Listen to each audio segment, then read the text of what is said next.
Depuis plus de 2 décennies, mon pays fait face à des agressions répétées du Rwanda. Et cela au mépris des efforts de la politique de bon voisinage et des rapprochements menés par Kinshasa depuis l'avènement de son Excellence M. Félix Antoine Tshisekedi Tshilombo, président de la République et chef de l'État. Les plans macabres du Rwanda contre la République démocratique du Congo se sont illustrés successivement en 2000 du CNDP et du M23 en 2012, neutralisé en 2013, et voilà actuellement réanimé, armé, équipé en 2022 par le même Rwanda. Et pourtant, le M23 a été déclaré par les Nations Unies comme un mouvement terroriste. Et dire aussi que le Rwanda est un État membre des Nations Unies.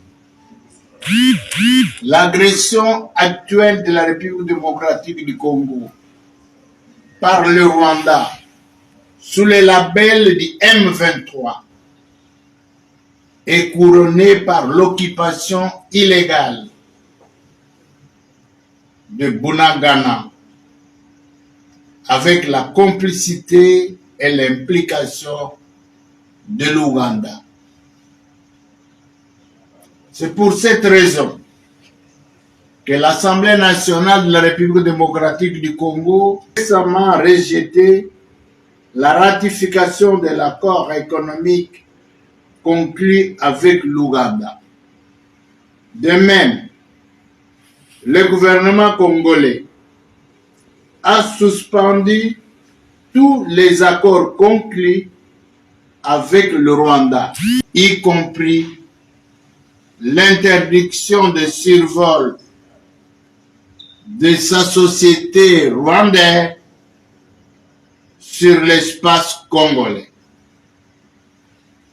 Pour tout dire, les différentes agressions de la République démocratique du Congo par le Rwanda violent impunément tous les traités internationaux et régionaux. Face à cette guerre injuste que nous impose le Rwanda sous le label du M23, aux conséquences néfastes et incalculables, nous avons estimé utile de vous en informer pleinement. Monsieur le Président, l'intangibilité des frontières de la République démocratique du Congo.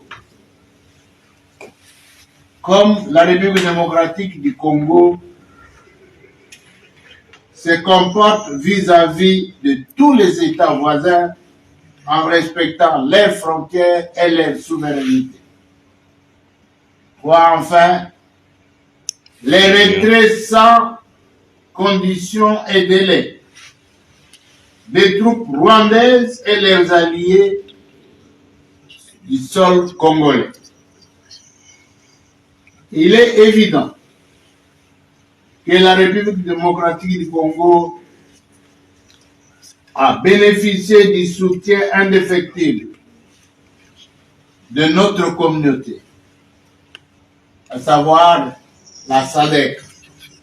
Nous vous remercions encore une fois et nous comptons sur votre soutien.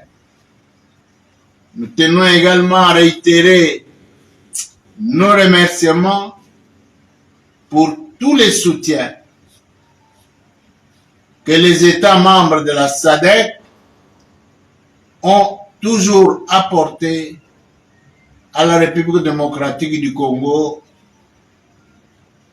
pendant les moments de détresse, de crise comme celle-ci.